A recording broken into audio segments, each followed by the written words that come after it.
ஃபெர்மெண்டேஷன்னா என்ன? ஃபெர்மெண்டேஷன் எப்படி நடக்குது? தோசை மாவு எப்படி புளிக்குது? ஆல்கஹால் அண்ட் பீரை எப்படி ப்ரொடக்ஷன் பண்ணுறாங்க? Welcome to LMBS. This is me Aravind.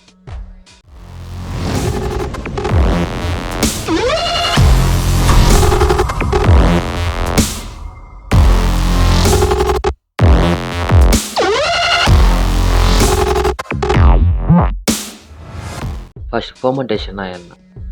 It is a process in which substance break down into simpler compounds by the help of microorganisms such as yeast and bacteria. இப்போ ஒரு பெரிய compound இருக்குன்னா ஒரு சில micro organism such as yeast and bacteria அந்த micro organism வச்சு அந்த பெரிய காம்பவுண்டை டிவிசிபிள் பண்ணி பிரேக் டவுன் பண்ணி சின்ன காம்பவுண்ட்ஸாக கன்வெர்ட் பண்ணுற ப்ராசஸ் பேர் தான் ஃபெர்மெண்டேஷன். இதை ஃபர்ஸ்ட் யார் கண்டுபிடிச்சதுன்னு பார்த்தீங்கன்னா Louis Pasteur at 1856. For the best example for fermentation is the breakdown or conversion of sugar to acid or alcohol in the presence of microorganisms such as yeast or bacteria. In the process பேர் தான் fermentation. Microorganisms undergoes anaerobic respiration, performs fermentation. Anaerobic respiration. First, respiration na enna? Respiration is a process of breaking down of food in the presence of air to get energy. இங்கே anaerobic respiration கொடுத்துருக்காங்க. இந்த respiration two types இருக்கும், aerobic anaerobic. ஏரோபிக்னா இந்த presence of oxygen, anaerobicனா இந்த absence of oxygen. இங்கே anaerobic ரெஸ்பிரேஷனில் தான் fermentation take place ஆகும். That means in the absence of oxygen. இந்த இடத்துல fermentation is a metabolic process that consumes sugar in the absence of oxygen. சுகர்னு உங்கள் எல்லாருக்குமே தெரியும், குளுக்கோஸ். இந்த இடத்துல ஃபெர்மெண்டேஷன் ப்ராசஸில் என்ன நடக்குதுன்னா குளுக்கோஸ் பார்ஷியலாக பிரேக் டவுன் ஆகி ஒரு சில ப்ராடக்ட்ஸ் அந்த ப்ராசஸ் மூலிமா எனர்ஜி ப்ரொடியூஸ் பண்ணும். It is fermentation. Based on the product, அந்த எண்ட் ப்ராடக்ட் என்ன வருதோ அதை வச்சு ஃபெர்மெண்டேஷனை மெனி டைப்ஸாக பிரிக்கலாம். But the major two types are alcoholic fermentation and lactic acid fermentation. First we are going to see about the lactic acid fermentation. இந்த lactic acid fermentation எங்கே நடக்குது? அதுக்கு முன்னாடி ஃபர்ஸ்ட் நம்ம உடம்புல குளுக்கோஸ் எப்படி எனர்ஜி ப்ரொடியூஸ் பண்ணுறது பார்க்கலாம். குளுக்கோஸ் 3 ப்ராசஸ் இருக்குது: glycolysis, Krebs cycle, electron transport chain. இந்த ப்ராசஸ் உள்ள போய் தான் ATP ப்ரொடியூஸ் பண்ணும், தட் இஸ் எனர்ஜி. ஃபர்ஸ்ட் இதுக்கெல்லாம் ஆக்சிஜன் தேவை. இப்போ நம்மக்கிட்ட anaerobic respiration, absence of oxygen. So first glycolysis cycle அப்படியே நடக்கும். அப்படி நடக்கும்போது குளுக்கோஸ் கிளைகோலைசிஸ் ப்ராசஸில் போயிட்டு 2 பைருவிக் ஆசிடாக கன்வெர்ட் ஆகுது. அது மாதிரி கன்வெர்ட் ஆகும்போது NADH ப்ளஸ் NADH2 ஆகிடும். NADH plus electron carrier molecules. இந்த ப்ராசஸ் நடக்கும்போது 4 ATP ப்ரொடியூஸ் ஆகும். 4 ATPயில் 2 ATP இந்த ப்ராசஸ் எடுக்கும். 2 ATP லிபரேட் பண்ணிடும். அந்த 2 பைருவிக் ஆசிட் 2 லாக்டிக் ஆசிடாக கன்வெர்ட் ஆகுது with help of lactic acid dehydrogenase enzyme. இந்த மாதிரி கன்வெர்ட் ஆகும்போது அந்த NADH2 திரும்பி NADH ப்ளஸ்ஸாக கன்வெர்ட் ஆகிடுது. இந்த NADH ப்ளஸ் திரும்பி கிளைகோலைசிஸ் சைக்கிள் போயிடும். It's electron carrier molecules. And then the glucose is break down as 2 lactic acid. Glucose is a 6 carbon compound, lactic acid is a 3 carbon compound. இந்த lactic acid fermentation நடக்கும்போது நம்மளுக்கு gain 2 ATP வரும். அதே மாதிரி இந்த glucose 1 molecule நம்ம aerobic சைக்கிளில் break down ஆகும்போது 38 ATP கிடைக்கும் 1 மாலிகூல் ஆஃப் குளுக்கோஸ். இங்கே 2 ATP தான் கிடைக்கும். இந்த ப்ராசஸ் எங்கே லாக்டிக் ஆசிட் ஃபெர்மெண்டேஷன் எங்கே நடக்குதுன்னு பார்த்தீங்கன்னா டெய்ரி இண்டஸ்ட்ரீஸ், இந்த production of milk, production of curd, production of yogurt. And it is also take place in human muscle fatigue. It is anaerobic respiration. Oxygen இல்லாதப்போ தான் இது நடக்கும். பட் ஹியூமன்ஸில் எப்படி நடக்குது?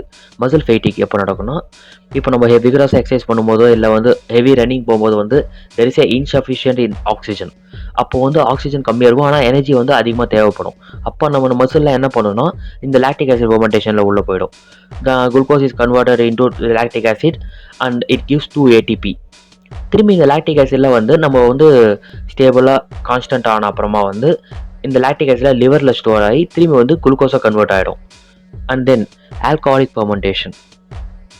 அதே மாதிரி குளுக்கோஸ் ஃபர்ஸ்ட் கிளைகோலைசிஸில் போயிட்டு பைருவிக் ஆசிடாக கன்வெர்ட் ஆகிடும். இதுலேயும் இந்த மாதிரி நடக்கும்போது 4 ATP ப்ரொடியூஸ் ஆகும். 4 ATPயில் 2 ATP இந்த ப்ராசஸ் எடுத்துக்கும். 2 ATP லிபரேட் ஆகிடும்.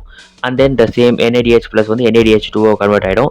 அந்த பைருவிக் ஆசிட் அசிட்டால்டிஹைடு கன்வெர்ட் ஆகுது with help of pyruvic decarboxylation enzyme. Decarboxylation ஆகுது. That is 1 carbon dioxide molecule liberate ஆகிடுது வெளியே. And then the acetaldehyde converted into ethanol.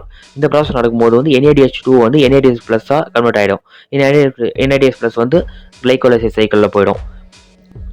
Glucose is converted as ethanol in alcoholic fermentation. இங்கேயும் அதே மாதிரி நம்மளுக்கு 2 ATP தான் gain ஆகுங்க. இது எங்கே நடக்குன்னு பார்த்தீங்கன்னா beverage industries such as soft drink production, wine and baking of bread. Next wine எப்படி ப்ரொடக்ஷன் பண்ணுறாங்க. கிரேப்ஸை வந்து நல்லா க்ரஷ் பண்ணி அது கூட கல்ச்சர் ஈஸ்ட்டை வந்து ஆட் பண்ணணும். அந்த கல்ச்சர் ஈஸ்ட் ஆட் பண்ணும்போது அந்த ஈஸ்ட் என்ன பண்ணணும்னா அந்த கிரேப்ஸில் இருக்க சுகர்லாம் வந்து ஆல்கஹாலாக பிரேக் டவுன் பண்ணி ஃபர்மெண்ட் பண்ணி கன்வெர்ட் பண்ணிடும். கிரேப்ஸில் இருக்கிற சுகர் வந்து ஆல்கஹாலாக கன்வெர்ட் ஆகிடுச்சு. It is a production of wine. Next beer எப்படி ப்ரொடக்ஷன் பண்ணுறாங்க பார்த்தீங்கன்னா, பார்லி கோதுமை வந்து அதை நல்லா வந்து ஹீட் பண்ணிட்டாங்க தண்ணியில் போட்டு. ஹீட் பண்ணிவிட்டு அந்த பார்லியில் வெளியே எடுத்துகிட்டு அந்த கசை மட்டும் இருக்கும் தண்ணியில், அதை கூட வந்து ஹோப்ஸ் ஃப்ளேவர். ஹோப்ஸ்னால் வந்து அது ஒரு டேஸ்ட்டுக்கு போகிற ஃப்ளேவர். அது கூட வந்து சாக்ரோமைசிஸ் செரிவேசியா ஈஸ்ட் அந்த என்சைம் ஆட் பண்ணுறாங்க. அந்த என்சைம் ஆட் பண்ணும்போது அந்த பார்லிங்கிற சுகர்லாம் வந்து ஆல்கஹாலாக கன்வெர்ட் பண்ணிடுது. அந்த மாதிரி ஆல்கஹாலாக கன்வெர்ட் பண்ணும்போது கார்பன் டை ஆக்சைடு லிபரேட் ஆகிடும். ஸோ தான் வந்து அந்த பீரில் வந்து மேலே நுர இருக்கும். கார்பன் டை ஆக்சைடு லிபரேட் ஆகும், நுர வரும். It's a production of beer. Dosa மாவு வந்து நம்ம அரைச்சோடனே வந்து வெளியே வச்சுருவோம். அது ஏன் வெளியே வைக்கிறோன்னா அப்புறம் தான் வந்து ஃப்ரிட்ஜில் வைப்போம் புளிச்ச அப்புறமா. அது எப்படி புளிக்குதுன்னா அந்த ஏரில் இருக்கிற கண்டாமினேஷன் மைக்ரோ ஆர்கானிசம், அந்த மைக்ரோ ஆர்கானிசம் தோசை மாவுக்குள்ளே இறங்கி அதை பிரேக் டவுன் பண்ணி புளிக்க வைக்கிறது. ஃபர்மெண்டேஷன்னா தமிழில் புளிக்க வைக்கிறது தான் அர்த்தம். ஓகே, நெக்ஸ்ட் இந்த ஃபர்மெண்டேஷன் வச்சு இண்டஸ்ட்ரீஸில் வந்து இது மைக்ரோ ஆர்கானிசம் க்ரோ பண்ணுறது, அதில் வர ப்ராடக்ட்ஸ் வந்து எடுத்து நம்மளுக்கு சேல் பண்ணுவாங்க. அந்த மாதிரி வந்து இந்த எப்படி கல்ச்சர் பண்ணுவாங்க. There are 3 types of culture. That is batch culture, fed batch culture, continuous culture. Batch கல்ச்சர்னால் என்ன? பேட்ச்னா வந்து மொத்தமாக ஒரு இன்புட் கொடுத்துட்டு அவுட்புட் எடுக்கிறது. இப்போ ஒரு கண்டெய்னரில் வந்து ஃபுட் வச்சுறாங்க, நியூட்ரியன்ட், அப்புறம் அந்த மைக்ரோ ஆர்கானிசம்ஸ் அந்த ஈஸ்ட் ஒரு பாக்டீரியா ஏதோ ஒன்று போடுறாங்க. அந்த ஃபுட்டெல்லாம் அது வந்து இருக்கிற சுகரை கன்வெர்ட் பண்ணி நம்மளுக்கு பயோகெமிக்கல் ப்ராடக்ட்ஸை வெளியே தரும். பேட்ச்னா வந்து மொத்தமாக ஃபுட்டையும் மைக்ரோ ஆர்கானிசத்தையும் ஒரு கண்டெய்னரில் போட்டுருவோம், அப்புறம் அவுட்புட் நம்மளுக்கு கிடைச்சிரும். It's a batch process. Fed batch ப்ராசஸ்னால் வந்து நம்ம ஃபீட் பண்ணினே இருக்கணும். தட் இஸ் ஃபுட் ஒன்ஸ் போட்டோம்னா அப்படியே ஓடக்கூடாது. சென்டரில் வந்து திரும்பி மைக்ரோ ஆர்கானிசம் க்ரோ ஆகிட்டு அதுக்கு ஃபுட் வந்து இன்சஃபிஷியண்ட்டாக இருக்கும், திரும்பி நம்ம ஃபுட் சப்ளை பண்ணுவோம். Next continuous process. கண்டினியூஸ் ப்ராசஸ்னால் என்னென்னா ஃபுட்டையும் நம்ம கொடுத்துட்டே இருப்போம், மைக்ரோ ஆர்கானிசம்ஸ் உள்ள வந்து க்ரோ ஆகிட்டே இருக்கும், பயோகெமிக்கல் ப்ராடக்ட்ஸை ப்ரொடக்ஷன் பண்ணிட்டே இருக்கும். அந்த ப்ராடக்ட்ஸும் நம்ம அவுட்புட் வெளியே எடுத்துகிட்டே இருப்போம். இன்புட்டும் கொடுத்துட்டே இருப்போம், அவுட்புட்டு வெளியே எடுத்துகிட்டே இருப்போம். இந்த ப்ராசஸில் தான் நம்மளுக்கு வந்து சிங்கிள் செல் ப்ரோட்டீன்ஸ்லாம் வந்து நம்மளுக்கு கிடைக்கும். ஏன்னா வந்து ஃபஸ்ட்டு ப்ராசஸில் வந்து லாக்டிக் ஆசிட் ஃபர்மெண்டேஷன் நடக்குதுன்னு வச்சுக்கோங்களேன். இப்போ பேட்ச் ப்ராசஸில் அங்கே லாக்டிக் ஆசிட் அதிகமாக ப்ரொடியூஸ் ஆகினே இருந்துச்சுன்னா அந்த ஆசிட் சர்ஃபஸ்னால மைக்ரோ ஆர்கானிசம் டை ஆகிடும். இங்கே வந்து கண்டினியூஸ் ப்ராசஸ் இருக்கிறதுனால நம்ம இன்புட் கொடுத்துட்டு அவுட்புட் எடுத்துகிட்டே இருக்கும். ஸோ வந்து மைக்ரோ ஆர்கானிசம் க்ரோ ஆகிட்டே இருக்குது. அந்த மைக்ரோ ஆர்கானிசம்ஸ் தான் வந்து single cell protein.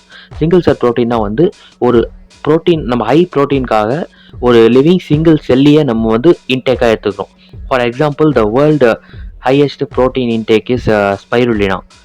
It is a cyano bacteria, blue green algae. அதை வந்து நம்ம சிங்கிள் செல் ப்ரோட்டீனை அப்படியே கன்சியூம் பண்ணிக்கிறோம். இந்த மாதிரி ப்ராசஸ்க்கு அந்த கல்ச்சர் பண்ணுற மூலியமாக வந்து நம்மளுக்கு 2 ப்ராடக்ட் கிடைக்கும். Extra cellular product, intra cellular product.